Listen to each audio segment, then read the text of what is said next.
Right now, I did mention that we are going to have a conversation with Joe Wackle and riaboss. Okay, some of you may know them as brother and sister, some of you may know them as friends, some of you may know them as twins, but I would like to refer to them as creative, talented twins, spiritually bonded together. Yeah, because because I mean the bond is nice. It's nice to see, right? How you two have come far in every space, right? With music when it comes to riaboss, and with your film when it comes to Joe Wackle. So I like it. I like it, and it all has to do with creativity, and talent and oozing. That's talent and all of that. I like that. So yeah, I like to refer to you two as that. But yeah, you're welcome. Thank you. Hi guys, You're looking good. Late. We're a little tardy today, but apologies You for that. pay me. I'll charge them for the lateness, but we'll talk about that later on. Anyway, now let's take it from the friendship, right? How you guys met, how the bond started. For all of those who have always wondered, what this is. Where do we start from? I mean, it's. Where do we start from? When I moved back to Ghana in 2017, I remember Wackle was working on a production, Lucky, film, and I was also sort of helping, adding some of my music to the film. And so I met him kind of while they were working on the film, because I was also sort of working on the film with them. That's when we first, we knew each other already, but that's when we started okay, I like your brain. I like your brain. I like your brain. And then Wackle, you'd always call me for when he's writing about music. When I was writing about his music, first I'd call. always call. And then it got to a time when at TV3, I used to work at TV3, right? And I was on radio, and for a while I needed someone to join me as a co-host, and I had asked who do I think was going to be my co-host, and I was like, oh, I've met riaboss. She's fantastic. She's incredible, and I think matching energies. Yeah, I mean, I could listen to her talk all day, and if there was anyone, and if there's anyone I really need as a co-host, I think she was an incredible person. So she joined us, but then I mean, some people didn't see the vision, so here we are. Making films, making music. Making music. Speaking of which, the two of you have made a film. The title I like, because then you didn't go the typical route of having an English title, right? It's very traditional, very grounded, very rooted in who we are, you know, as Ghanaians. And so let's talk about your film, yet to be released, Nyame. First of all, Joe Wackle, I've already mentioned the title, but why did you have to choose that title? Because easily I understand how this will break international boundaries, but also someone wanting someone wanting to do that, right, will say that no, I don't want a typical Ghanaian title that people may not be able to relate to, right? So why did you do that? I think first of all, I like to let people understand that whenever I really tell stories, right, there are certain stories that when I decide to tell, I feel like English language doesn't carry the much emotion that I really need for these stories to carry. And then there are times that when I thought of making Nyame, one of the easiest way I really thought of telling the story, and because of the nature of the story, language was one of the things that was super, super important to me, right? I wanted to tell the kind of stories that anywhere, everywhere that anyone sees this, they would, it has their attention, they would have to read. And I really do not get when people say local language movies really do not really travel out. But then, boy, we watch European movies, we watch Francophone movies, we watch Korean movies. So for me, I just was looking forward to making a local language movie that was top class, that was every standard. I feel like most of us, and one way to really be able to tell our stories is when it's a local language, when you really don't really have to think about what you have to say. When your actors open their mouth and whatever they are saying, they don't really have to think about subject-verb agreement or anything like that. Subject-verb agreement. I like that, because we make mistakes with that a lot, right? But let's talk about, scripts to screen, right? For both of you, is one thing putting it down. Is one thing having the idea. And then conceptualizing that idea, and then the idea becoming reality, right? It's a whole process. How did you go through the ropes of, writing, and then, bringing everybody together, even to handpicking whoever you wanted to be as cast, as crew, and then now finally bringing Nyame to life? I think first things first, I have really been blessed with having an incredible team. Of course, my associate producer, riaboss, being on my side, making sure everything is always really on track. But then more than anything else, when I wanted to make this movie, I really also wanted to create a community. I really also wanted to bring people who were like-minded together to be able to work on this project. And what happens with filmmaking is that it happens to be the most collaborative art form. And if anyone knows anything about Church of Stories, Kitty Palace, Jen Kandu, one of the things that we really do about a lot are doing your thing with that, Oh yeah, one thing we love doing is collaborating, because we really believe that where we are headed, it's a journey and we can't really go there alone. It's not really fun being at the top alone. So we just decided to get everyone together and get this film done. It wasn't really easy though. It was a long process, and from actors rejecting scripts to going on production recce to wanting to change parts of the scripts and also it became even more challenging when we had to choose an actor because of language, because you find an actor who is just perfect, but then when they open their mouth, the language is not the language you were looking for. The depth. It's not I just also needed someone who was okay with the language that they were really speaking, and the language even just goes beyond like the literal meaning of language when it even comes to, because one of the elements that we really did employ in it, like you did say about the local language, was also silence. Right. Yeah, so we're also looking for someone who, when they were quiet, they were still acting with their face, they were acting with their eyes and everything. So it was just deeper than just finding a good actor. First of all, you should also be able to speak the language.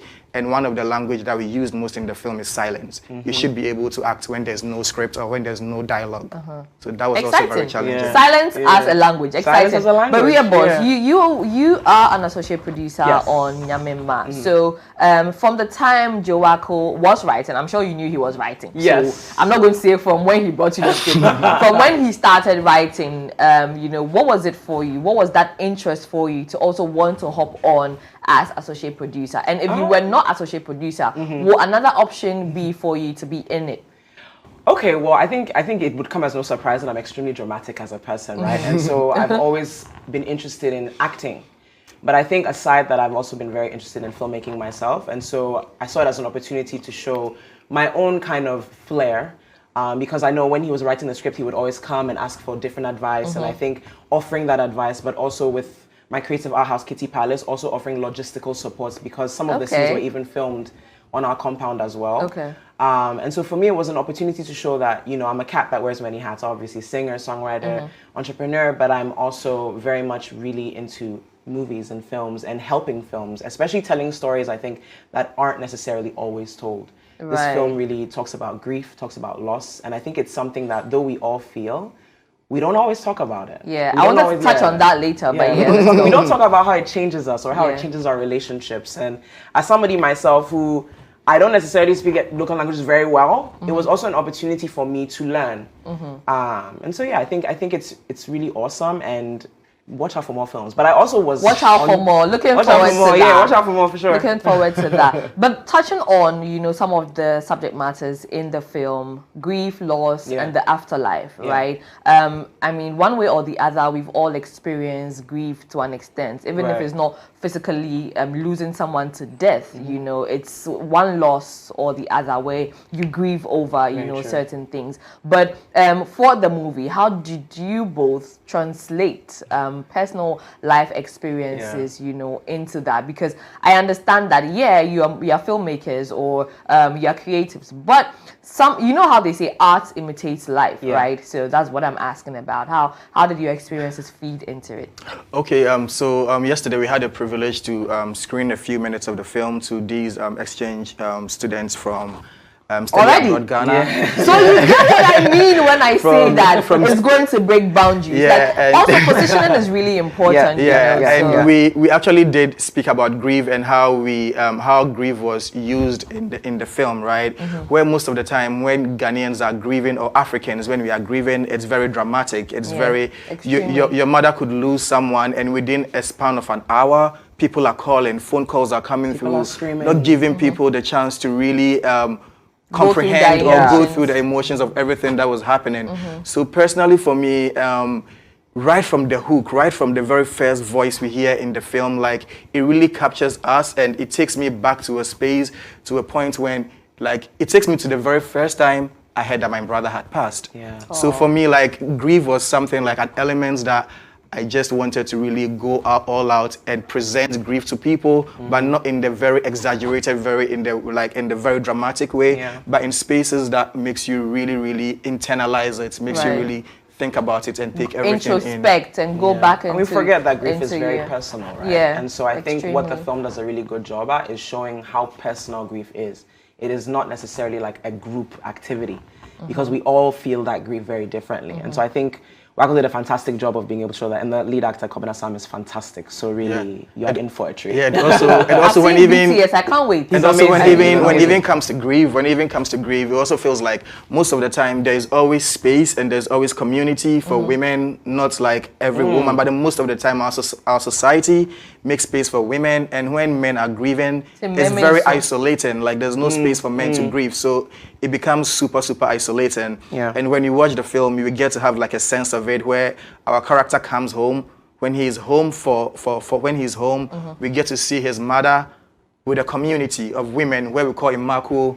But then one thing I had realized about Imaku, which was one thing I was really projecting for our women, Imaku used to be a women's fellowship for women, for church. But then outside of that in our society is a space for women to hold community and hold space for each other. There's a space for when women are grieving or when they tell you, hey, your husband passed, Imaku is the first people who really come through to hold you. But when we take steps back and we look at like both gender for the sake of where we are, let's just say there are just two genders. When you look at these two genders, right, there is space for women, there isn't space for men. So when men are grieving, it's super isolating. Right. Yeah. Right. And it's tasking as well, I think, because then there's already the burden of you're a man, don't cry. There is the burden. There actually is the burden of you holding the women down, you not having to grieve, you having to be strong. Make sure you're okay. Then you tell yourself like, what times do you really break down? What time do you get to process what is really happening? And it's even worse when what is really breaking you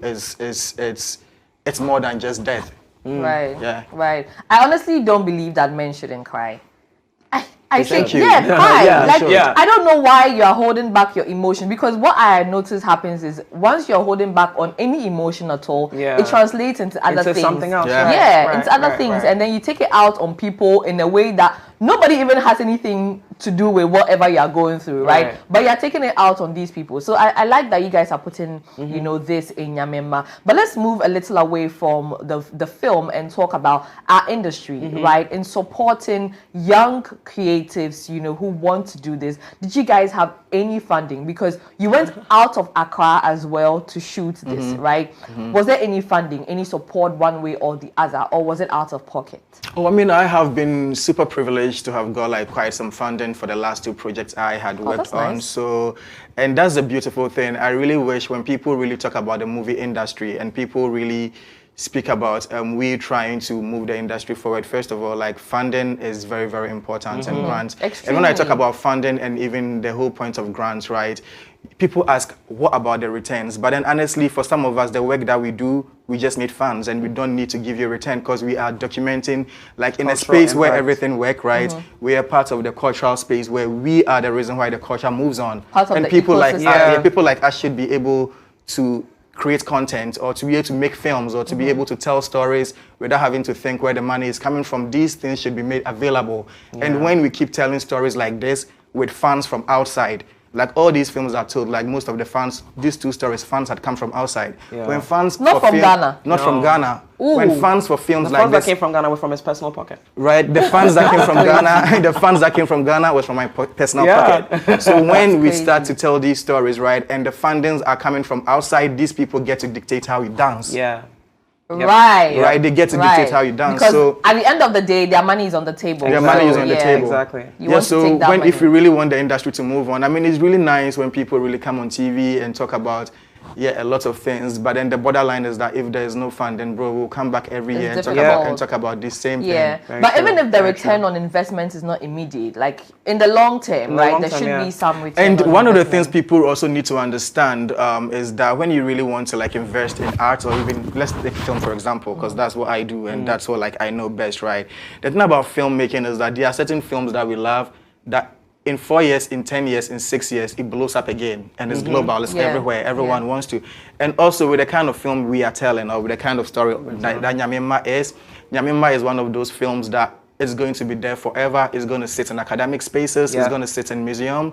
Like, people are always going to reference to it, and it's, we made something super iconic. It's what I talk about when I speak about positioning, but I'll come to that. Ria, having tasted or tested the water, well, both tasted and tested the film waters. Do you see yourself, doing production? Oh, absolutely. Long term? I think I see myself doing more production. I also was able to work on the music supervision alongside Kojo Q and Joshua Jiman, which was really, actually, if you come and watch the film, you'll hear something very nice. Yes. But I think I've always had an interest in music supervision for film. I've always had an interest in also making my own films, writing and directing, which I've written a couple of short film stories, which I know he's going to help me with. Yes. Please. And I think I see it as also a way for my music to be uplifted, because we also just worked on a film together for my song Real Love, and we don't see them as like music videos. Are you seeing the Real Love music video as a film? Yes. It tells a story. Yes. So it makes sense. Exactly. So we see it all. I think I definitely see myself working on more film productions. I think, though, I might want to go into the acting side a lot more. Yes. No, I would want to see Ria as an actress. Oh, very soon. Oh, please, first in drama. Please, very soon. Honestly, I was just going to say Very that. With how dramatic Ria is, it wouldn't make sense if she's meet not my making mother. money. Yeah, if she's not making money from this, on screen, it wouldn't make any sense. But let's talk about positioning, guys, because it excites me when you say that you've already had, some people preview it, and then also the fact that funding is coming from outside. And without knowing this, I already earlier mentioned that this film is going to break, boundaries and all of that. So how were you able to position first yourself and then sell it out to whoever you got the funding from? And then also, how do you plan to promote it beyond the shores of Ghana?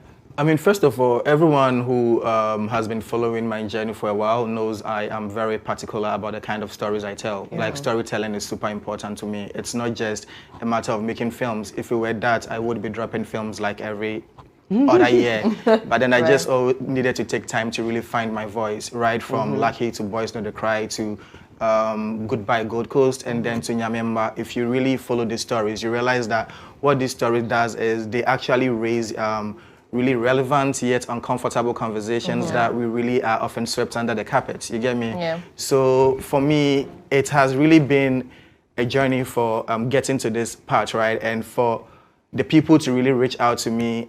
Interestingly, I didn't really go, all these people that had ever funded my projects, I didn't go looking for it. It came knocking right on my door. And the thing is that if you really do the right work, and if you really do the right work and you do the important works, all these things are going to come to you. But then more than anything else, I'm looking at telling stories that are going to be here forever. Stories that will get us to really question ourselves and really have the necessary kind of conversations that we should be having. I think you're also downplaying something. That's really He's a fantastic writer. Okay. No, Also. I mean, I know we're like best friends. Yeah, I know we're best friends, but Wackle is also a fantastic writer. And I think everybody that got hands on the script and read it knew that, okay, this is something that hasn't been made. I mean, I think she isn't lying. Yeah, that's she isn't the lying. The truth is that like every single person who really read the script,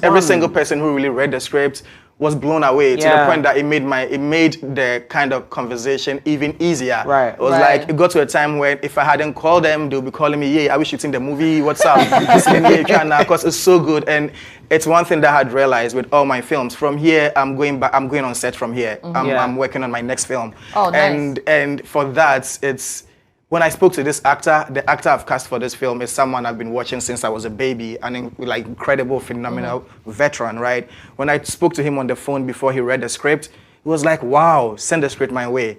And he's down to do it, like, for me, close to nothing. And for me, I think I do not take it for granted that I am an incredible writer. I'm a fantastic writer. I think and apart from that as well, I think my visual language has gotten to the point where, bro, listen, I'm taking Ghana global. I don't know if you're coming with me or not. But then you should really see this film. I'll be very happy if everyone really in this building comes to see this film. After that, Charlie, you guys will talk to me different. You will talk to me different.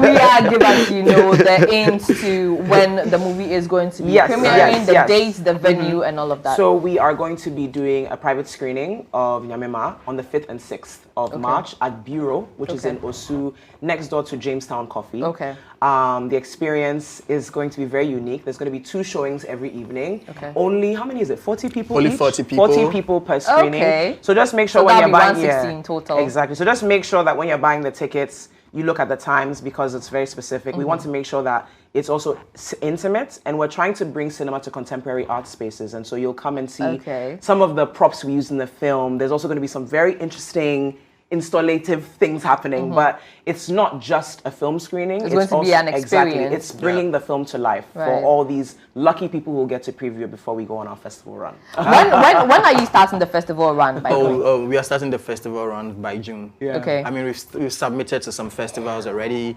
That's nice. And the reason why we're actually having this screening is, listen, festival cost money. You guys It come watch, costs let me money. pay for festivals. So far, Charlie, we've submitted to some festivals already, and we are very hopeful. We probably might come in here when we start our festival runs. We'll come with our can. We'll come. And it's only right. I like what the 2 of you are up to. You know, I like it. The trajectory, supporting us. The trajectory of your works is just so nice, so beautiful to see, and I like it. Again, I will mention that how you guys have positioned yourselves and your craft, and now the bodies of work that you are churning out. So why don't you have money? So why don't you have money? You know, it's a thing that happens, money? but hopefully, eventually, right? It's unfortunate when you think that you probably may have to move, you know, away from the country, you know, and seek quote unquote greener pastures, which should not be the case, right? I think that we also need to get to the point where some people will need to believe in the creatives and the art so much so that they pump, you know, that much money into it, and then by extension, creatives can also be able to tap, you know, into the money back, you know. So hopefully sometime in the future. Fingers crossed, definitely. But yeah, guys, thank you so much for coming, and all the best with Nyame. I will be there. You'll be there. I will be there, as always, to support, and then also have a feel of, you know, the magic that you two have created. And congratulations Thank you very on much. a great one already. Even though I've not seen it, I know it's going to be great. Thank I you know it's great. But yeah, thank you again, and all the best. So we've had Joe Wackle and riaboss on Unpackin talking about their new movie, Nyame, like you mentioned, is going to be premiering on the 5th and the 6th. And so yes, don't miss it. It's happening at Bureau in case you missed that one. It's in Osu, okay? Like they already mentioned, if you can't find Bureau, just find Aliba or Jamestown Coffee or Treehouse, and you would find where Bureau is.